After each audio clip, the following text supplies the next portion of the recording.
waaw comme ni nga ko baaxoo amal seen baatu wolofal ñi si ànd ak Baye Mbacke Mbuub soxna Soda Ndiaye ak Diagalo Pro. waaw kon Baye Mbacke Mbuub la nga ma mën a may ci baatu wolof. te waxoon naa fi ni dofkat ku ne xam na ne du wàccu ndaxte am xel moom mooy teey te dof amul xel moo tax dof du wàccu te baadoola bokk na ci nit koo xam ne day ñëw ci ndaje fekk ñëpp toog di waxtaan mu ne xaa ngi ca digg ndaje may nelaw kooku bu yeewoo lu nu ko ne yaa ko def ak lu mu deful bu mu weddi te baadoola mooy fekk nit toog yor potom di naan mu ne ko boo noppee almama naan te xamul fu aw maram toll te baadoola boo ko sangee ba mu set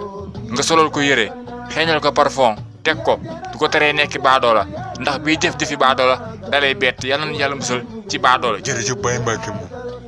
jërë ngeen jëf yéen tamit ci teewlu bi ñu ngi leen di fàttali wolofal ñu ci ànd ak Diagalo Pro Sénépro